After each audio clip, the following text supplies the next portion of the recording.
play 10. Now, this is a flip and write game that is maybe what Stardew Valley should have been.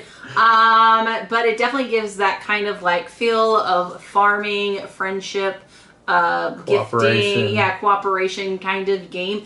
But before we get into it, don't forget to hit that subscribe button and that notification bell, because board games are amazing, and that's what we do here at Legends of Nirvana. Now, Randy, can you tell us a little bit more about Tend? I can. So Tend is a 2025 release. It has currently got a Board Game Geek rank of 40/40 and a rating of 8.0. The version we have, the retail version, is a 1 to 6 player game. The Kickstarter, when it came out, had an all-in function where you could actually play up to 12. They had another 6-player set. You can actually add it on their website. I almost did so, but then I was like, when were we ever going to play 12 players on this? Gen Con. That's true. Maybe I should have added it. Okay. It's still not too late. Well, I've already ordered the playmat, and so it would be extra shipping. Randy Wilson. It's a 60 to 90 minute game, age 14 and up, probably about accurate because there's a lot of bouncing around. This is one of the heavier flip and writes. It's not one of the entry level ones. I would say it's... But it's not that hard. No, none of the flip and writes, roll and writes, or whatever that hard. It's just, I wouldn't compare, it's slightly below Hadrian's Wall difficulty. Okay, the problem is you have to pick. You have to make choices. There's a lot of choices, though. You cannot do all the things as No. much as you want to do all the things. Yeah. Design is by Max Anderson, Zach Dixon, Austin Harrison, and Toby Sarnell. Art is by Kelly Nakamura, and it's published by Ivy Studios, the same company that made Moonrakers. The mechanisms on this are action event, chaining, grid coverage, paper and pencil, and simultaneous action selection. The MSRP on this is $79.99 for the retail version. I don't recall what the Kickstarter was because I didn't at the time have employment to buy it, but my sister did. She got the because she loves us. Well, she got it for herself. She didn't get it for us. But she loves us anyway. Well, yeah, but she could have got us a copy. That would have been nice. I'm just saying. So we got the version from the retail, and they're going to have to add on some of the stuff, which I already did. Except obviously not the thing that would interest me. Well, I didn't realize. I think about the fact that you would play at a Gen Con with 12 people. Yeah, I know. That sounds great. I want to. Okay. So right now it's out of stock at Card House, so I can't see what the discounted rate is that they normally would have.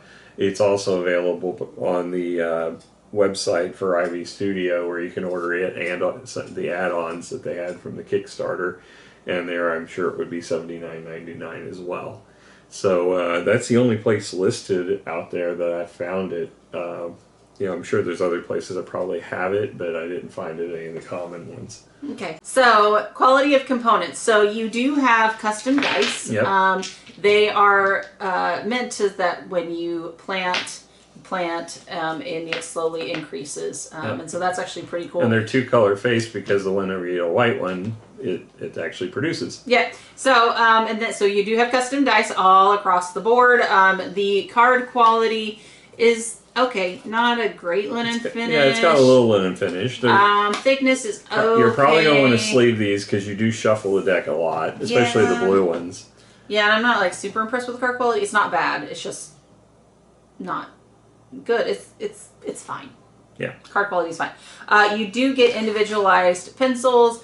You do get some dice as well. You do get these really cool scratch off boards, but you can also use your phone. So once this ends, there are other opportunities. Yeah, you can order replacement sets on their website, and you can also play, there's a QR code in the book that you can scan, and it doesn't actually create an app on your phone. It's just a website, and it gives you the capability of clicking on the different things just like you would scratch them off. Yeah, so if you're a little bit more paying attention to the environment, that is another option for you.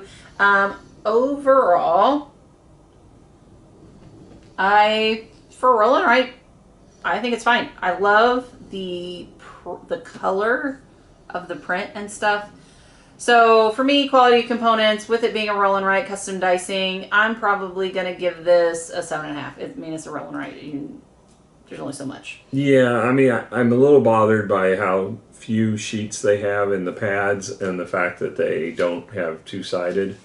It would have been nice if they were two-sided. But it is nice thick paper. It's at least not paper thin, because you get that in a couple of roll and writes. Yeah, but I actually added on, I think, some of the pads because I knew we were going to run out of them eventually.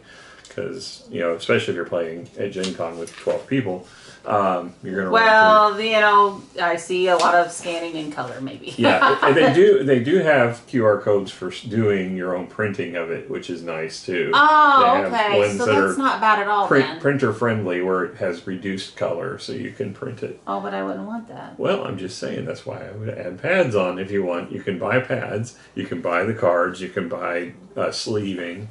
The problem is she dumped all her little shavings all over my table. You gotta really put that in. I just put it in there, yes. So, what was your score? I think I'll give it a 7. I'm not going to duck it that much, but I think that it could have had more. They could have done two-sided, and it would have been. Still wouldn't have seen through because the paper is a good quality. Yeah. And you would have been able to get double usage. All right, so moving on to the actual theme. The theme is you're running some type of farm, but you've got to build your farm, and you've also got to, do things. You may want to spend your time fishing because there's a lake nearby, or you may end up actually wanting to farming. Maybe you're more interested in animals, but before you do that, you're going to need wood and mine to create the corrals and things like that to be able to produce these things. So in that instance, I think it's actually very thematic. Mm-hmm. You actually have to till the soil. Then you actually have to build your fences. Then you have to go mining. You have to go chopping. You do have to build upgrades over time. But you can also give gifts to your neighbors if you so choose. It's very, if you're kind of familiar with like the Stardew Valley, kind of the harvest moons and things like that, this is very in line with that feel. Yeah. And I think it's spot on for that feel. So I'm actually for, and the color, the art, and it's not so much the art, but the color vibrancy, I just absolutely love. So for theme and for art, obviously, I think I'm probably going to give this an 8.5. I really enjoyed it. Yeah, it's kind of strange because it's set in a futuristic, or at least not, it's an alien planet that you're farming on. So the iconography is a little tricky on it because, some of the icons are like, this is not a fish. Why is it in the lake? There's one that looks just like if you play Katamari Damacy. It looks like one of the little guys from that. And, you don't know what you're going to get. There are some that look like fish and coral, but then there's a lot of random stuff you'll find in places, and it's like, okay, this... Well, like the mining, the tin and the copper look very different than or the silver and that is not an icon you typically see for ore. Yeah, and then like when you get to the very highest level, it looks like you got Kool-Aid in a big container that you've got a spout for that is one of the things you're mining for. I'm like, what? I guess you got thirsty while you were deep in the mine. It's mercury. Okay. Well, then you probably died of mercury poisoning if you're that far deep in the mine. Well, we're in futuristic times. I don't know. Okay. So, they've got some weird icons in some cases. Which almost made it a little bit inaccessible. Well, the hearts in particular are a problem because they use that icon on the cards for your neighbor cards. And it was like, what does this heart mean? And there was no explanation in the book for it. So it turns out it's just an icon. You weren't supposed to treat it as anything else. It's just that there's some icons that you give it, and they give you a lot of tokens, which is one of the things you're going to need as far as putting things into your cargo manifest, which is one of the main ways of scoring. We'll get to that here in a little bit. But yeah, I like the theme. I think I like the way they subdivided the main sheet, where you got your different actions in columns. Makes it very easy to figure out where you need to go. I just wish they would have done a little bit better with the iconography and explaining what, if you got something and they reuse that same icon for other purposes, what it meant. And, the rule, well, we'll get to the rules in a minute, but yeah, there was no clarification of any of the iconography really in the book. So I think the theme is fun, and it's, if you like a farming game, like Miranda mentioned, I would definitely pick, if you think this is a theme that's going to appeal to you, I would say I give it an 8. Okay. All right. So moving on to the actual rule book. So the rule book is 32 pages in length, but there's a lot of extra space in it. So there's covers, there's art, there's basically who made it, credits, play testers and all that. There's the solo challenges. There's just an empty page for no reason whatsoever. Extras. It's for extras. It literally says at the top. Well, yeah, but what do you put in there? It's a grid. Yeah. So the interesting thing about this is they start you out in the book. They have a table of contents, which I like. I like the table of contents and the way it's color coded. They got the components up front with pictures. I also like that. But then it goes into core concepts, and this is basically teaching you how to do a roll and write, flip and write. Which I guess if you've never done one, but I wouldn't start with this game if I've never done one. Well, but they're trying to be inclusive with it, so at least they're differentiating it. Yeah, and they are going through and explaining how some of the things work on their sheets comparatively, but it made it actually more difficult to learn by doing this because it's not in the areas where. But here's the thing, though. But it's also not intuitive. Like if you're we have some intuitiveness because we've played it. Yeah. We've played quite a few, but if you didn't have those, it made it a very sluggish read. That's what I'm saying. I had to read through this multiple times to try to make sure I was making the right conclusions, and finally I realized this whole section is just teaching me how to do roll and writes.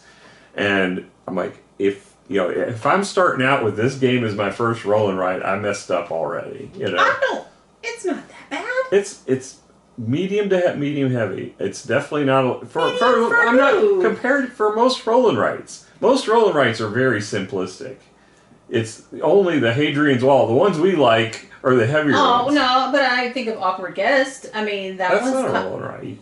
It's a clue-based game, though. You've got something but you have a sheet of paper you're filling out. But if you've played Clue, which most people out there have played Clue in their life, it's something that it's going to be intuitive, and the cards teach you how to use the sheet. This reminds me of Three Sisters. It reminds me of Three Sisters, exactly, which is a medium to medium heavy level game.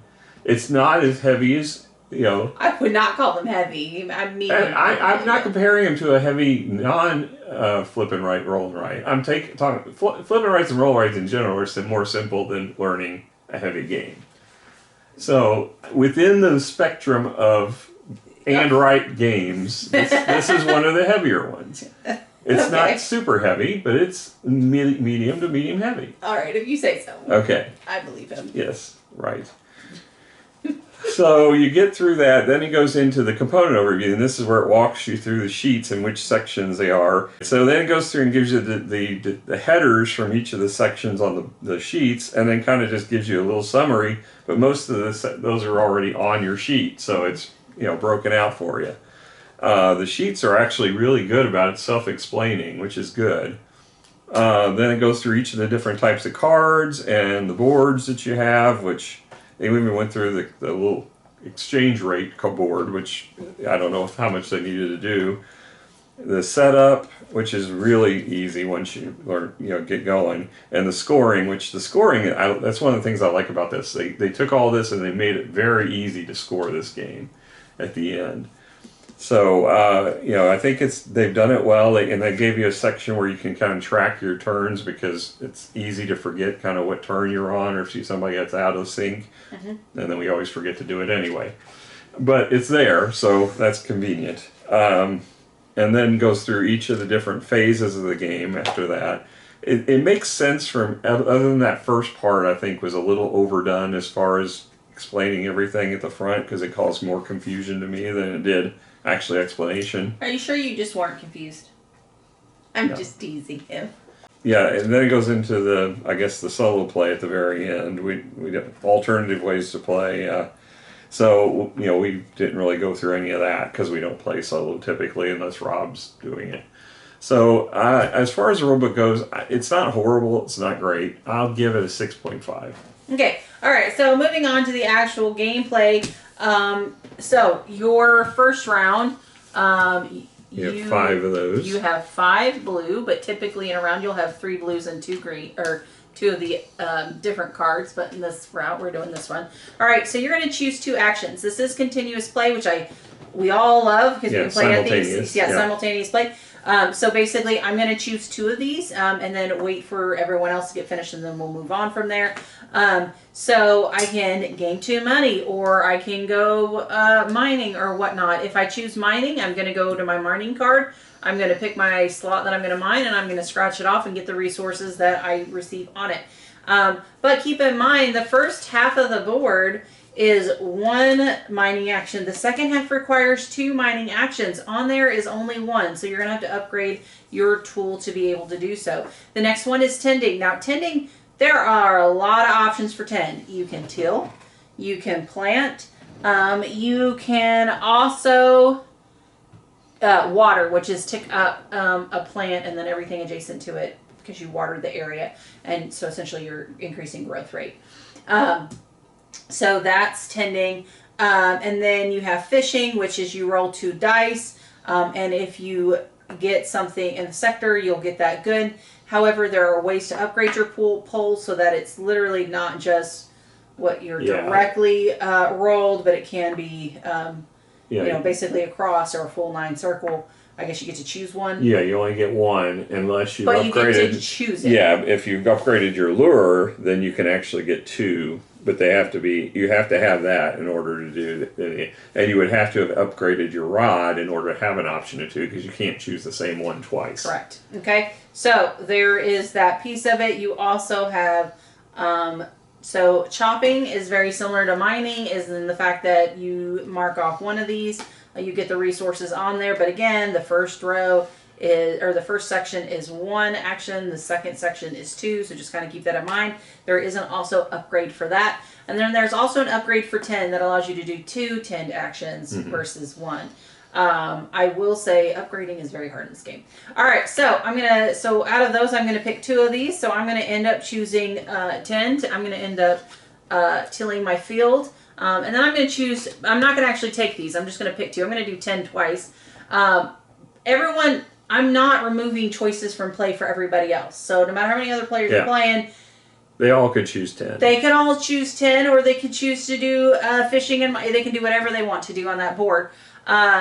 So I'm going to till. I'm going to draw 6 S's to show that I've tilled the ground, and then I'm going to plant 1. So they're really tilled, as I believe, but yeah, well, whatever, same thing. They're sideways S's. So, all right, so I'm going to decide I'm going to plant as one of them, and I'm going to plant this beautiful pumpkin. I'm going to put it on a level 1 pumpkin, okay? At the beginning of the next round, I will be able to automatically upgrade it to level 2, and then the following round, level 3. But I may end up watering it later. Who knows? But so it's going to be on 1 there. So I tilled, and then I placed a thing. Yep. Brandy, what are you going to do? Well, I'm going to try to start getting upgrades or multiple actions. So first I'm going to take the 2 coin, because I can either use that. They actually give you 3, what they call energy bars.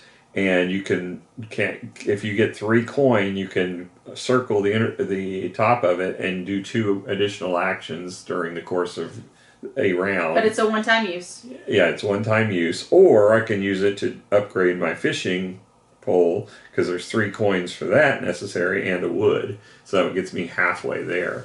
The other thing we didn't discuss, there's end-round bonuses for green, yellow, and orange, which is basically 1/3 of the game each way, except for the orange is shorter.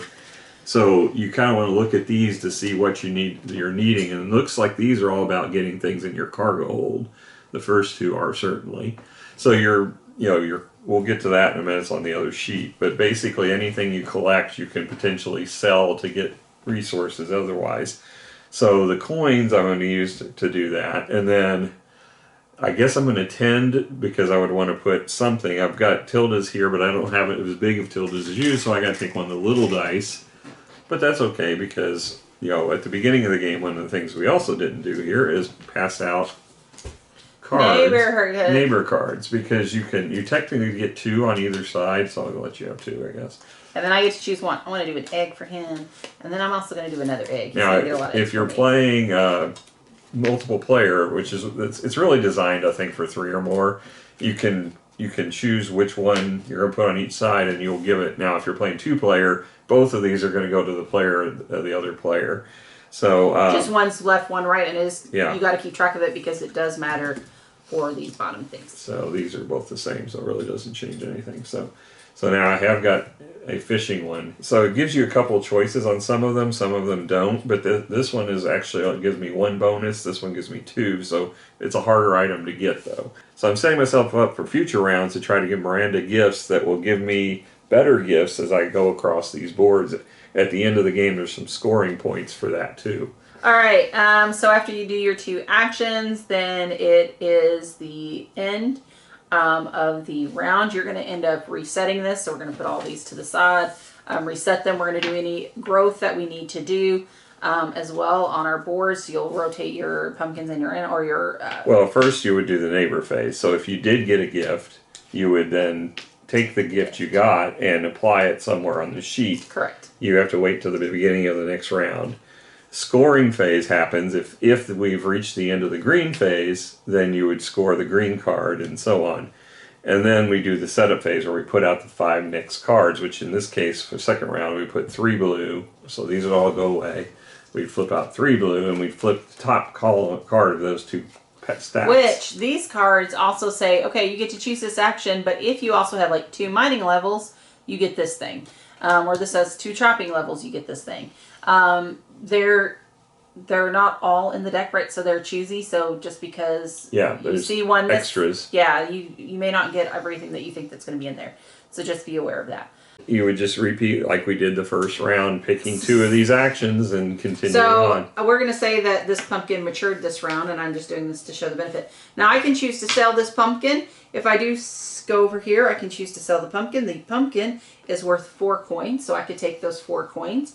Or I can choose to actually place this unit on my shipping thing. So basically I'm taking it to the trader instead of selling it to a local thing. So then I'm going to take my green because that pumpkin is a green. So I'm going to, here we go. Take my little green. All right, now the thing to pay attention to is on my board, every board's a little bit different. The green in the first column is worth 0. I don't want to put it there. But the green on the second column is worth 2, which is normally they're always worth 1. So this one has a slight modification of +2. So with getting this large green, I'm obviously going to want to put it there. But you got some restrictions though, because you can't. Right, because I cannot place it touching another green. It can be diagonal, just not orthogonally adjacent. Correct. So now I'm going to have to come up with the solution on where to draw it. That way it's not touching another green. But you're actually not restricted to drawing it where it's actually touching anything. You can put it wherever you want on the board. Correct. But I have a thing about, you do want to complete rows, because when you do that you get things. So extra actions. You get extra actions, which are a huge benefit. Yeah, because actions are scarce. You get 2 per round, and you play, 11 rounds? 5, 4, 9, 12 rounds. So 24 actions total, unless you can upgrade your stuff to get more. Yep. So the other thing you can do with these harder to get items is you can put them towards medals and badges. These are another way to score points at the end of the game. You get points for completing rows. You get medals. If you complete 2 rows under 1, you get a badge. And the badge is worth the points that are depicted on the sheet. And then there's also one-time use completions at the top that give you perks. Yeah, basically money gives you things. Which are beneficial, because sometimes you do need that to get your upgraded actions and things like that. And one of these times I'm going to complete that Seasoned Explorer, because it doubles one of your badges, and that would be awesome, but it's really tough to get that. I personally would like to get an upgrade before the last round. Well, I did. It's a minor goal of mine to actually get it before the last round. So other than that, do read the rules. Because I feel like I'm going to miss that. Well, the scoring we got to go through. So there's 3 objectives: the green, yellow, and orange. So that's the first that we would have row. done during the game. Yep. Then you're going to do basically the cargo manifest. So you're going to count how many blocks you filled in times the score for that. So the first column's worth 0 for a specific color, as is the. But third. everything else is worth 1 point. Yes.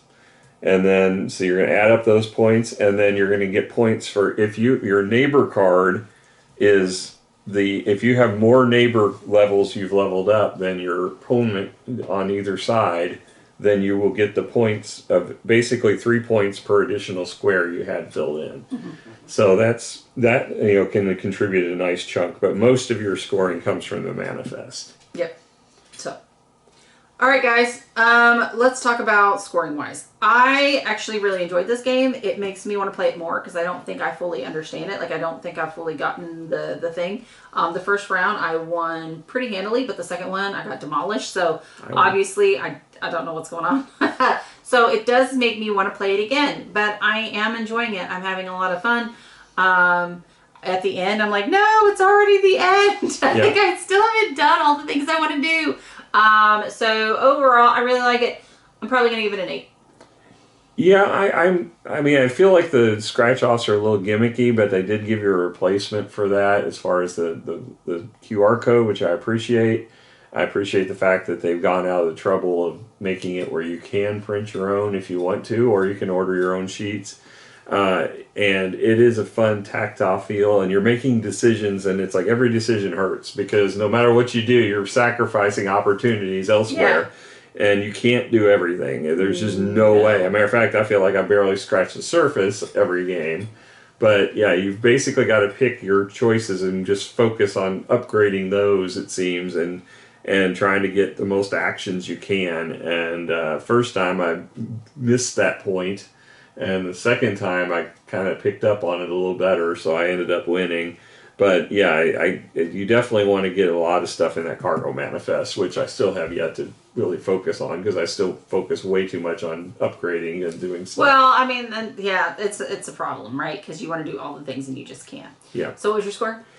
And this one is kind of strange because you gave it an 8. I'm probably going to give it 8.5 because I'm even though I'm not a big into farming, I like the bouncing around. I like the way this plays as far as the interactions, and the fact that you do, a lot of the Hadrian's Wall and such. There's a little bit of passing, I guess, in that one too, but you're not really getting anything for it. In this case, you're getting stuff for. Oh, I don't know. I get really excited when people hand me in black and. Yeah, but I mean, you're not gaining. You're gaining the action, but you're not really gaining. Like in this case, you get victory points. By taking advantage of that more than the person on your left or right, which you guys were generous enough to let me do. Especially Adam, he gave me a ton of points. So yeah, I mean, you can take advantage of that, and if you can create an engine that lets you get those harder to get items, you can go up 2 levels at once, which is really nice. I focused on fishing last time and it paid out for me, but I could see you could also focus on the wood. And I do like that the way they printed the actual items you could find at that level, which is really helpful. Yeah, I think so too.